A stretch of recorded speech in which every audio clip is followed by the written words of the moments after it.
Bom, vamos ver se a gente consegue continuar sem aparecer a tela azul de novo.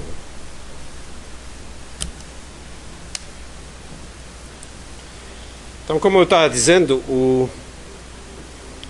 nós temos o seguinte problema. No caso do fator, notem que eu sabia que nos dois casos o fator começa com a construção primário. Então eu podia fazer o seguinte: primeiro procurar primário de qualquer jeito, assim que eu fiz. Se o próximo caractere for a exponenciação, aí eu procuro um fator. Certo? Então aqui, esse fato de que havia recursão não me atrapalhava, porque não era a primeira coisa que eu precisava chamar dentro do próprio fator. Mas nesse caso agora, notem que eu não posso dizer, não, chame o fator e depois vamos ver o que é. Porque aqui não começa com fator, chame o termo. Aqui não começa com termo, começa com expressão. Eu sei que expressões começam com termos, mas aí não adianta, eu já fiz daquele jeito antes. Se eu quero chamar a expressão logo no início, eu vou ter que, de alguma maneira, distinguir entre essas duas construções. Ou seja, o que eu gostaria de ter é algo parecido com isso. Dependendo de alguma condição, que eu não sei qual é, chamo termo ou expressão, não é isso? Ou caio nesse caso ou nesse caso. Mas qual é a condição aqui? Só se eu pudesse olhar para frente. Bom, mas aí fica um algoritmo muito complicado. Não vale a pena, não é isso? O que distingue este caso do caso anterior? Daquela exponenciação. Qual é a diferença básica entre as definições que me impede de fazer algo parecido? Aqui nós temos o que a gente chama recursão esquerda. Tá? A chamada recursiva da própria função, ou de alguma outra indiretamente, tá? Acontece logo como primeira coisa dentro da própria definição. Enquanto que no outro caso, notem que isso aqui a gente chama de recursão direita. Ela acontece depois, na realidade no caso no fim, por isso que é direita. Recursão direita nesses casos não atrapalha, mas a esquerda sim.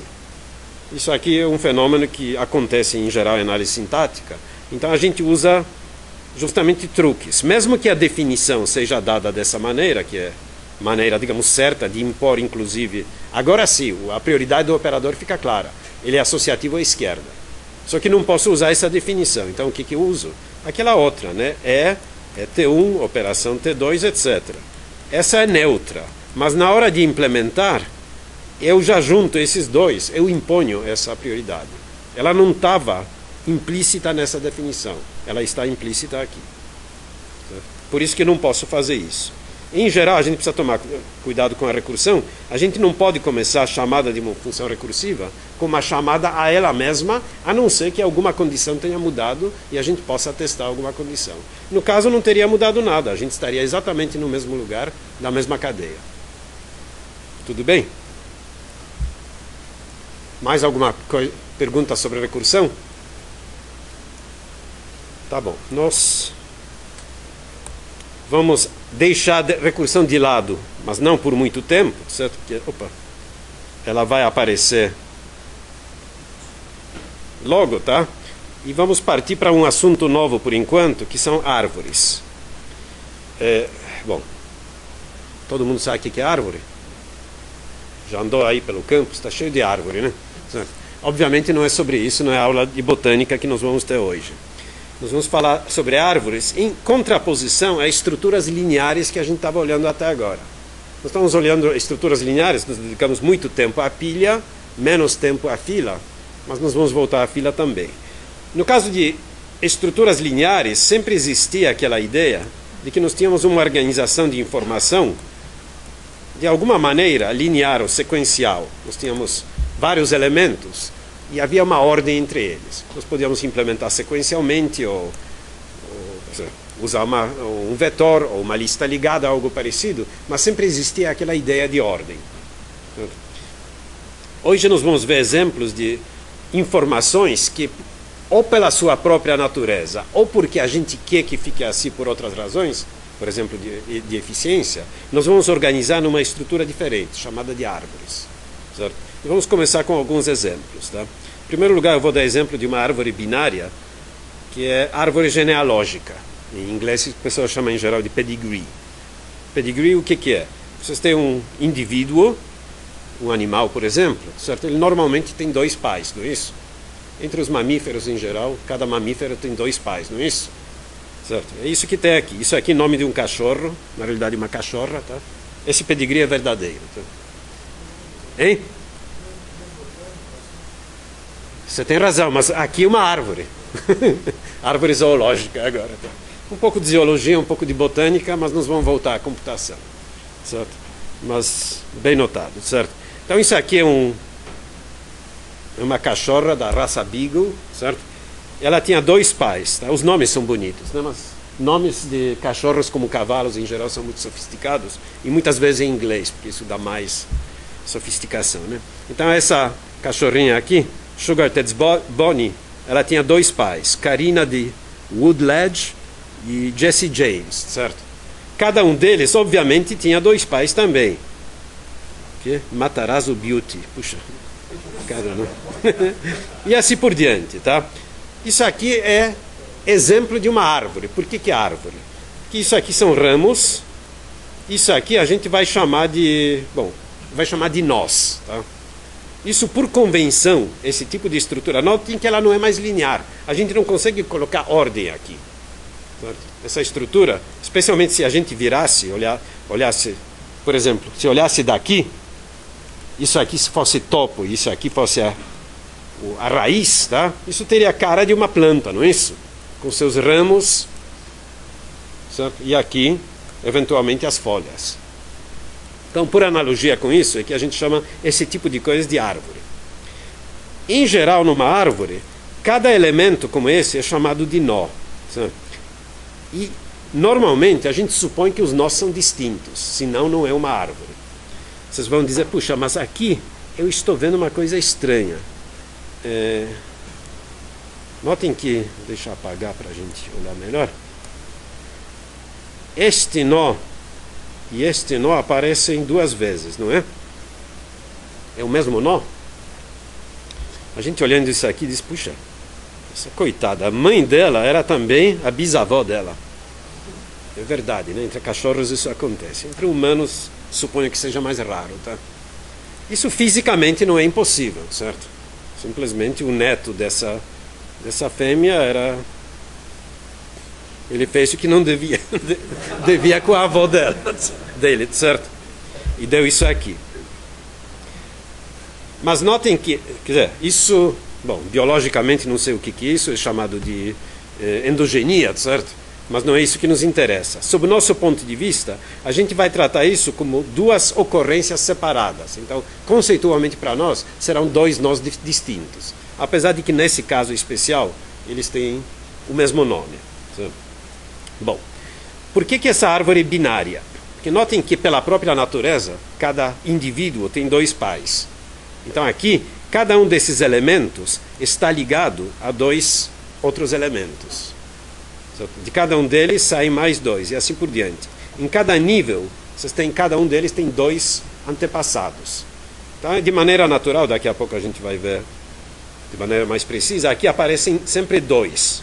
Obviamente, se a gente poderia continuar isso aqui. Na prática, ou a gente não tem dados suficientes, no meu caso eu não tinha dados, isso aqui é um pedigree real, certo? Mas eu só consegui até essa geração. Ou então, a gente não está interessado em ir mais além disso. Qual é o tamanho verdadeiro? Sei lá. Se você acredita na criação, etc., são talvez alguns milhares de nós aí. Se não, é quase infinito, certo? Mas, enfim, não é isso que nos interessa nesse momento. Tá? O que nos interessa é essa forma da informação que foi organizada dessa maneira. Então, isso aqui é um exemplo de árvore, de informação organizada em árvore, onde a própria natureza da informação impõe essa organização. Notem que... bom, daqui a pouco eu faço o comentário. Um outro exemplo, certo? Um pouco diferente. Agora vamos para a linguística, vamos sair da biologia, vamos para a linguística. Tá? Isso aqui é uma árvore que também tem algo a ver com genealogia e poderia ser feita em termos genealógicos também, mas aqui eu dei um exemplo diferente, que é a árvore de descendentes. Não sei se vocês sabem, mas a maior parte das línguas faladas na Europa e uma boa parte da Ásia descendem de uma única língua original, vários milhares de anos atrás, e formam o chamado grupo indo-europeu. A partir desse grupo, originaram vários subgrupos linguísticos e outras línguas. O grego clássico, línguas germânicas, línguas indo-iranianas, línguas itálicas, línguas eslavas e assim por diante. Tem mais alguns grupos.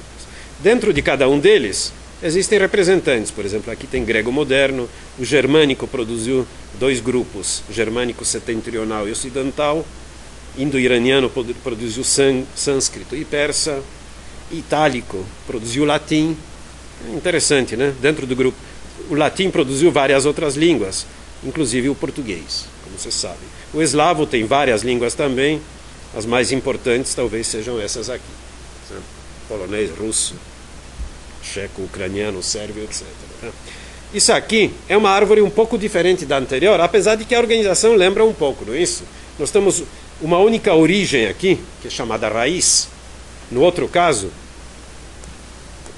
nesse caso, essa aqui seria a raiz da informação. Nesse caso, essa aqui que seria a raiz. E a partir dela, a gente tem o que a gente chama, nesse caso, são verdadeiros descendentes. Tá? Na hora que a gente começar a falar da árvore de maneira abstrata, a gente vai chamar esses nós aqui também de descendentes. Apesar de que, no caso, eram os pais, tá? Não são descendentes. Mas no sentido da informação, eles são descendentes. Okay? Então, cada um desses aqui tem descendentes. Esses, por sua vez, podem ter mais descendentes e assim por diante. Certo? A propósito, essa árvore é obviamente incompleta. Faltam várias línguas em vários lugares, vários grupos, etc. Certo? Não vão estudar linguística por essa transparência. Bom, qual é a grande diferença entre esse exemplo e o exemplo anterior? Claro que uma das diferenças é que a informação é muito diferente, tá? Mas quanto à forma em si, de organização, qual é a grande diferença? Essa não é binária, tá? Por quê? Porque a própria natureza da informação exige que nós tenhamos mais, eventualmente, até pode ser menos do que 2, nós temos caso aqui, por exemplo, itálico nessa transparência só produziu latim. Isso não é verdade, mas nessa transparência é isso que aparece, certo? O grego clássico produziu o grego moderno, tá? Mas também pode produzir vários. O latim produziu essas línguas e, na realidade, muito mais. O eslavo também, os germânicos aí tem muitos também. Certo? Então aqui a informação, pela sua própria natureza, deixa de ser organizada em árvores binárias. Tá? Ela é organizada numa árvore que a gente vai chamar de árvore múltipla. Certo? Árvore geral, às vezes. Okay? Então, o que nós vamos começar a estudar agora é justamente a organização de informação em árvore. E nós vamos começar com árvores binárias, ou seja, árvores que têm essa cara aqui. Depois nós vamos ver essas árvores mais gerais. Bom, aqui uma definição. O que é uma árvore binária? Agora esqueçam a minha cachorrinha, esqueçam as línguas, tudo isso. Tá? Vamos nos concentrar na definição. O que é uma árvore binária? A árvore binária é um conjunto de nós aqui no sentido de nós de informação, nódulos, certo? E eu não vou definir o que é um nó, é qualquer coisa que contém informação. Vocês podem pensar como aquelas estruturas em C, apesar de que essa definição aqui é abstrata. Eu não digo se está em C, em Java, ou se está no computador ou num desenho. Tá? É uma unidade de informação. E, então, uma árvore binária é um conjunto de nós que das duas uma. Ou é vazio, nesse caso a gente vai chamar a árvore de árvore binária vazia. Ou então, esse conjunto de nós contém um nó especial, que nós vamos chamar de raiz, e depois o conjunto, além desse nó especial, está subdividido em mais 2 subconjuntos. Cada um desses subconjuntos é uma árvore binária. E esses 2 subconjuntos são disjuntos, ou seja, eles não compartilham nós entre si. Então, ou o conjunto é vazio, ou então esse conjunto tem um nó especial, que não está em nenhum desses 2 subconjuntos, e está particionado em 2 outros subconjuntos, que por sua vez são árvores binárias. Voltando para o nosso exemplo de pedigree, notem que esse aqui satisfaz a definição. Cada um desses nomes representa um nó. Como já falei, isso aqui é diferente disso. Vou chamar de 1 e 2 só para distingui-los. Certo? Nós temos aqui, isso aqui é uma convenção desenhada desse jeito. Aqui está a raiz, e a subdivisão aqui se deu aqui, certo? Nós temos um subconjunto e outro subconjunto. E cada um deles, por sua vez, constitui uma árvore binária que cai na definição. Esse tem a sua raiz, esse tem a sua raiz, e cada um deles está subdividido em duas subárvores, e assim por diante. De tal maneira que, alguma hora, esse aqui vira raiz, e as duas subárvores são vazias. Tudo bem? Notem que nesse desenho, todas elas terminam no mesmo lugar, mas nada me impediria desse indivíduo particular, como é que ele chama? Johnson Fancy Boots, puxa, isso que é nome, né? Esse aqui eu poderia ter os pais dele, por exemplo. Eles não precisam terminar todos juntos, não precisam ser todos do mesmo tamanho. A definição de árvore não exige isso. Nós vamos ver algumas árvores particulares onde isso vai acontecer, mas em geral isso não é necessário. Então essa é a definição de árvore. E mais, normalmente a gente vai desenhar árvores, o desenho em geral vai ser assim. Aquela árvore de pedigree, a gente vai dar uma virada nela, no sentido anti-horário, de 90 graus. A gente sempre vai desenhar, por convenção, a raiz no topo, tá? Que já é uma coisa meio contra a natureza biológica das árvores. Em geral, as árvores crescem com a raiz no chão para cima, tá? Exceto algumas plantas penduradas, certo? Mas árvores em computação, a convenção, isso é apenas convenção, tá? Não tem nada de especial, é desenhar desse jeito. E também é convenção desenhar arestas apontando de um nó para suas subárvores, certo? E a convenção também é chamar essa subárvore que aparece do lado esquerdo no desenho, chamá-la de subárvore esquerda. E a árvore que aparece do lado direito, chamar de subárvore direita. São tudo convenções, certo? Poderíamos desenhar como quiséssemos, não tem problema nenhum. Okay? Então, essa definição diz apenas isso. Notem que é uma definição recursiva ou indutiva, tá? A árvore ou é vazia, ou é uma raiz e mais duas subárvores. E qual é a definição de subárvores? Subárvores binárias, subentendido. É a mesma. Cada uma, por sua vez, é uma raiz e as duas subárvores, e assim por diante. Eu posso ter qualquer forma. Isso aqui é uma árvore binária, por exemplo. Tá? Ela tem uma raiz, uma subárvore esquerda não vazia e uma subárvore direita vazia. Tudo bem. Se enquadra na definição, portanto é árvore. É árvore binária. Por enquanto, de vez em quando eu vou esquecer o adjetivo binária, subentenda-se binária, que é árvore binária. Quando a gente mudar para outras árvores, aí eu vou tomar mais cuidado. Tá bom? Alguma pergunta? Bom, quando a gente fala de árvores, existem muitas convenções de terminologia, algumas delas herdadas de árvores genealógicas ou de biologia, certo? Então nós vamos ter a seguir, aqui tem exemplos dessa terminologia. Aqui eu desenhei uma árvore, certo?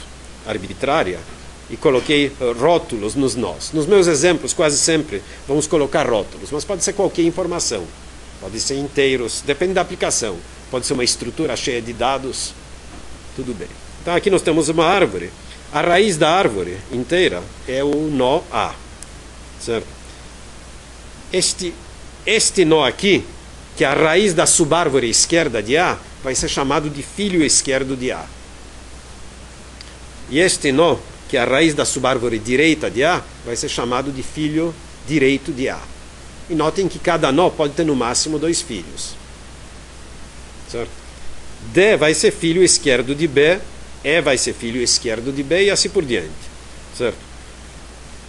C não tem filho direito, só tem filho esquerdo, H não tem filhos. Isso tudo é... Notem que isso aqui é analogia com árvore de descendentes, não é isso? E esses nomes que estão sendo usados. Okay? Aqui só tem homens, então ninguém vai levantar objeções, né? Quando eu digo filho, tá? Em inglês é usada a palavra child, que não tem gênero, tá? Em português a gente usa a forma masculina, tá? É a convenção. Okay? Da mesma maneira como existe conceito de filho, a gente vai dizer que A é pai de B. E também é pai de C. certo? Em inglês seria parent, que novamente não tem conotação de gênero. Às vezes a gente chama de father. Descendentes de um nó. Quem são descendentes? A gente generaliza. A gente diz, por exemplo, descendentes de B é o próprio B, D, E e G. Ou seja, notem que descendentes aqui não é a mesma coisa que descendentes numa situação de árvore genealógica. Tá? A gente nunca diria que um sujeito é descendente dele mesmo. Tá? Mas no caso de árvores é conveniente, árvores nossas, é conveniente incluir isso. Então, dada uma raiz, todos os nós abaixo da raiz, filhos, netos, etc. Neto é filho de filho, claro. Certo? Todos eles, e o próprio nó, são considerados descendentes dele. Quem são os descendentes de A? Todos os nós que estão nessa figura são descendentes de A. Certo? Folhas são nós que não têm filhos. Então, esses aqui, coitados, que não têm filhos, são as folhas da árvore. No caso, tem 3 folhas. Níveis. Por convenção, a gente associa com cada nó de uma árvore binária um nível. E a regra é a seguinte: a gente associa número 1, o nível 1, com a raiz da árvore. E cada filho recebe o nível do pai mais 1. E essa regra continua valendo. Então, se A é nível 1, porque é raiz, B e C estão no nível 2. Mas B é pai de D. Se B está em nível 2, D está em nível 3. E assim por diante. Tá? Se a gente desenha as árvores dessa maneira, é fácil ver que isso corresponde a esses níveis aqui. Isso também corresponde à distância da raiz. Distância mais 1, na realidade. Certo? A própria raiz está a distância 0 de si mesma. Não é? Quando distância, eu digo quantas arestas precisa percorrer para chegar no nó. Para chegar no nó H a partir da raiz, eu preciso percorrer 1, 2, 3 arestas, que 1 a mais do que o nível dela. Notem que, pela própria definição de árvore, aquela ideia que os subconjuntos são disjuntos, dado um nó qualquer da árvore, só existe um jeito de percorrer as arestas e chegar naquele nó. Não pode existir mais de um jeito. Porque se existisse mais de um jeito, por exemplo, daqui, as subárvores aqui não seriam disjuntas. Certo? Então, essa é uma propriedade importante de árvores. Quantas subárvores vazias tem aqui? É fácil fazer a conta, né? Tem 1, 2, 3, 4, 5, 6, 7, 8, 9. Certo? E já não gostei. Bem? Não quero fazer a terceira parte. Filho direito de A. Bom, isso nós já vimos. Irmão, né? Bom, o conceito de irmão é meio óbvio, não é? E é irmão de D. Mas notem que E não é irmão de F. Certo? Por quê? Porque eles não têm o mesmo pai. 2 nós são irmãos se têm o mesmo pai. Se a gente quiser, pode chamar E e F de quê? De primos, né? Às vezes pode ser até útil essa noção. Okay? Antepassados de H. Quem são antepassados de H? De novo, da mesma maneira como a gente generalizou os descendentes, a gente generaliza os antepassados. A gente diz que o próprio H é antepassado dele, o pai é antepassado dele, o pai do pai, avô, bisavô, etc. Então, os antepassados de H são H, F, C e A. Notem que D não é antepassado de G, mas G, E, B e A são antepassados dele. Né? Notem que raiz da árvore faz parte do conjunto de antepassados de qualquer nó da árvore. Antepassados de B são B e A. Certo? Nós internos são todos os nós que não são folhas. Então, no caso, esses aqui são os nós internos. Os outros 3 são folhas da árvore. Então, a altura da árvore é o seu nível máximo. Então, essa árvore aqui eu vou dizer que tem altura 4. Alguns textos dizem que tem altura 3. Tá? Que depende se vocês contam o tamanho do caminho ou o número de nós. Isso é arbitrário, contanto que esteja claro o que está sendo feito. Então, se eu passar alguma vez algum exercício, normalmente eu vou usar essa convenção, tá? Mas fique claro que alguns livros adotam convenção diferente, tá? Então, usando essa convenção, uma árvore que tem um único nó, como essa aqui, que altura que ela teria? 1, não é isso? E árvore vazia? Bom, árvore vazia, em princípio, não tem altura, a gente, por definição, adota 0. Essa é uma definição conveniente. Os autores que adotariam para essa árvore a altura 3 dizem que a altura não está definida para a árvore vazia. Certo? Não pode ser 0 porque, para eles, a altura dessa árvore é 0. Mas a diferença de altura é sempre 1, então isso não cria grandes problemas. Poderíamos dizer que a altura da árvore vazia é menos 1, mas é meio esquisito, né? Uma outra coisa interessante, quantas subárvores não vazias nós temos aqui? Nós tínhamos 9 subárvores vazias e 7 subárvores não vazias, certo? Nós vamos ver que existe uma relação, na realidade, entre esses números. Quantos nós tem essa árvore? Eu nem contei. 1, 2, 3, 4, 5, 6, 7, 8. Nós temos 8 nós, não é isso? 8 nós que tem 9 subárvores binárias vazias e 7 não vazias, certo? Quantas arestas tem aqui nesse desenho? 7. É coincidência que tem um a menos do que 8 ou não? Tem 8 nós e 7 arestas, tá? O que vocês acham? Dá para desenhar uma outra árvore com 8 nós que tenha um número diferente de arestas? Só para experimentar. Suponham que eu desenho essa linguiça aqui. Para mim, linguiça é uma coisa assim. Uma árvore que vai sempre para baixo, tá? Etc. Quantas arestas ela vai ter se tiver 8 nós? 7, né? Porque são 8 nós e uma aresta entre cada dois, certo? Mas tem uma maneira mais simples de dizer que são 8. É só olhar para essa figura e dizer, puxa, todos os nós, exceto a raiz, tem uma aresta que entra, não tem? Então, se tem n nós, tem que ter n menos 1 arestas. E se eu convencionar que eu tenho no desenho uma aresta apontando para a raiz,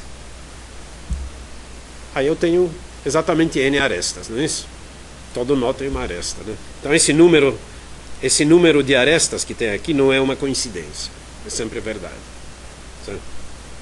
Bom, eu estou até desenhando as flechas aqui, não é por coincidência. Nós vamos ver depois que a maneira mais comum de implementar árvores vai ser usando apontadores. Então essas arestas que estão aqui eu nem tinha flechas, mas, como já falei, normalmente serão flechas para baixo. Mas em algumas aplicações não serão flechas e a implementação poderá ser diferente, inclusive sequencial. Alguma pergunta? Por enquanto são apenas fatos sobre árvores, não é isso? Alguns fatos interessantes, tá? Se nós temos uma árvore que tem n nós, notem que n pode ser maior ou igual a 0, a árvore pode ser vazia, não é isso? Se a árvore tem n nós, qual é a sua altura máxima? Obviamente n, não é isso? A árvore mais alta possível é, por exemplo, algo assim. Tanto faz se eu viro à esquerda ou à direita, tá? Essa árvore mais alta possível, se ela tem n nós, ela vai ter n, altura n, não é isso? Qual é a altura mínima? Essa é a mais interessante, não é? Hein?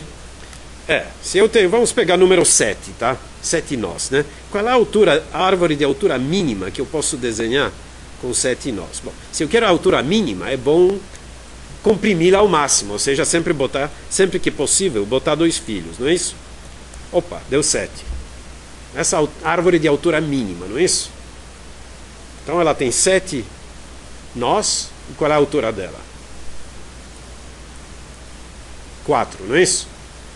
Por coincidência, se vocês pegarem 7, somarem 1 e tirarem logaritmo na base 2, vai dar 4, né? 3, desculpe, a altura é 3. Tem gente que não está dormindo, né? Eu que estava dormindo. A altura é 3, não é isso? Se vocês pegarem 7 mais 1, dá 8, e logaritmo na base 2 de 8 dá 3. Isso também não é coincidência, porque notem, em cada nível, no primeiro nível eu tenho 1, no segundo nível eu tenho 2 nós, no terceiro nível eu tenho 4, vai duplicando, né? Então, se eu tenho uma árvore de altura n, O número máximo de nós que eu posso colocar aí vai ser 1 mais 2, etc. Mais 4, mais 8, etc. Isso é soma de potências de 2. Quanto é que dá soma de 2 à potência 1, 2 à potência 0, 2 à potência 1, 2 à potência 2 e assim por diante, 2 à potência n menos 1. Vocês lembram quanto dá isso? Vocês nunca viram isso? Isso aqui é muito fácil ver, que dá 2 à potência n menos 1. Ou seja, o número de nós que cabe numa árvore de altura n, no máximo, é 2 a n menos 1. A árvore de altura 3 cabe no máximo 7 nós, que é 8 menos 1. Certo? Por isso que dá... Qual é o logaritmo na base 2 desse número somando 1? É justamente n. Daí que vem essa altura mínima. Isso aqui é uma coisa interessante. Tanto faz qual é a forma da árvore, o número de subárvores vazias vai ser n mais 1. Notem que na transparência anterior, número de subárvores vazias 9, que é 8 mais 1, não é isso? 8 nós deu... Por que dá sempre igual? Número de subárvores vazias. Bom, vamos fazer umas contas. Aqui nós temos 8 nós, não é isso? Certo? Se nós temos 8 nós, existem 16 subárvores.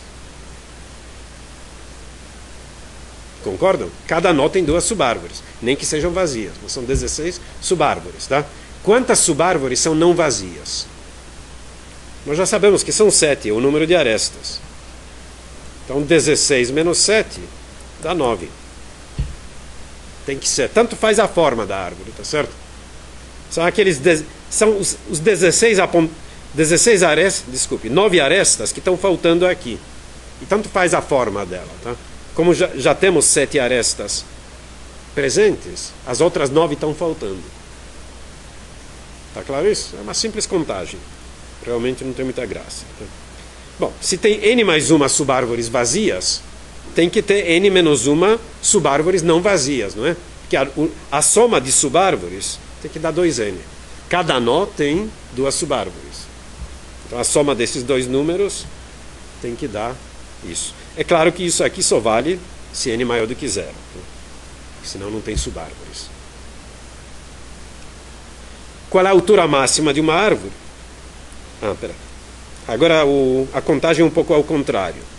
Aqui eu dava o número de nós. Agora eu vou dizer, suponha que uma árvore tem altura h. Qual é o número de mínimo de nós que ela tem? Para ter a altura h, na pior das hipóteses, tá? Por mais vazia que ela seja, ela tem que ter h nós, não é isso? Senão não atingiria a altura h. Supondo que seja uma linguiça assim. E qual é o número máximo de nós que ela pode ter? Nós acabamos de ver, o número máximo de nós é só empacotar dentro da altura tudo que puder. Aí vai dar aquele número que eu acabei de mostrar para vocês, 2 à potência h menos 1. Então esses são alguns fatos numéricos sobre árvores, tá? que é bom, que a gente de vez em quando precisa usar. São importantes. Ok? Bom. Tá bom, eu só vou comentar essa figura e depois a gente recomeça aqui na próxima aula. Como é que a gente representa árvores na memória do computador? Porque nossos programas vão ter que manipular árvores da mesma maneira como a gente manipulava listas, sequências de elementos, estruturas lineares. Tá? Nós tínhamos aquelas duas alternativas de representação, sequencial e ligada. No caso de árvores, a representação mais comum é a representação ligada. A sequencial é meio complicada e só vale a pena em casos especiais. No caso geral, essa seria mais comum. E a representação é muito natural. A gente pega aquele nó do jeito que estava antes, só que agora eu já estou supondo que estou pensando na memória do computador. Então estou desenhando o nó como uma estrutura com as seguintes informações. A informação contida, que pode ser de qualquer natureza, várias informações, números, coisa que o valha, certo? E 2 apontadores. Um para a representação do subárvore esquerda, um para a representação da subárvore direita. E cada um deles, por sua vez, também é assim. E o único dado que eu preciso para poder ter acesso a todos os elementos dessa árvore é o apontador para a sua raiz. Porque notem, se eu tenho apontador para a sua raiz, pegando o apontador, eu vou chamar isso de apontador de filho esquerdo, apontador esquerdo. Pegando esse apontador e percorrendo para cá, eu pego a raiz da subárvore esquerda. E por sua vez posso pegar esse cara e assim por diante. Tenho acesso a todos eles se eu andar pela árvore. Da mesma maneira como ando por uma lista ligada, eu posso andar pela árvore. Só que aqui, em cada passo, eu posso ir para a direita ou para a esquerda. Enquanto que numa lista, normalmente, a gente só vai numa direção. Sabe? E mesma coisa aqui para a direita. Então, essa representação é a representação mais comum que a gente poderia ter para uma árvore. Árvore binária, bem dito, bem claro. Sabe? E a maior parte dos programas que a gente vai fazer vai usar essa representação. Deixa eu ver se vale a pena eu ir ao próximo. Em alguns casos, só para mostrar para vocês que não é única, às vezes eu tenho necessidade, nós vamos motivar isso. Vamos supor que eu tenho apontador para esse nó. Notem que se eu tenho apontador para esse nó, eu tenho o mesmo problema que eu tinha em árvores ligadas simples. Dado apontador para um nó dentro da lista, eu não conseguia pegar todos os elementos da lista. Conseguia?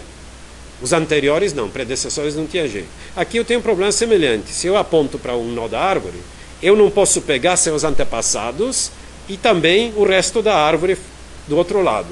Só posso pegar os descendentes nessa representação, não é isso? Se eu tenho apontador para um dado nó, por exemplo, esse B, eu só posso ter acesso aos descendentes de B. Eu não tenho acesso ao pai de B. Certo? Em algumas aplicações é interessante eu poder dar apontador para um nó da árvore, mas poder achar não só os descendentes, mas também os ascendentes. É muito fácil, fazer isso aqui é o equivalente da lista duplamente ligada. Só que aqui, em vez de duplamente ligada, o que eu tenho é o seguinte: cada nó tem o apontador para o filho, mas também tem apontador para o pai.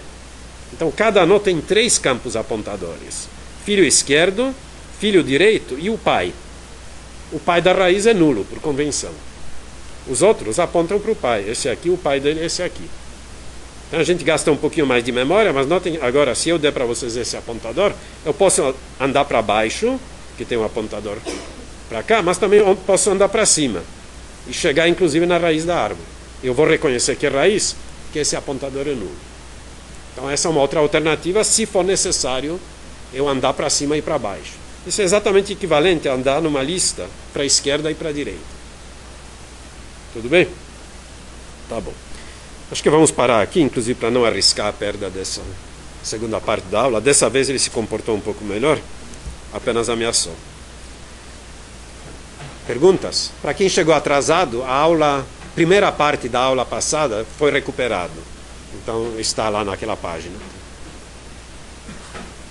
E eu acho que nós vamos recuperar a primeira parte da aula de hoje também.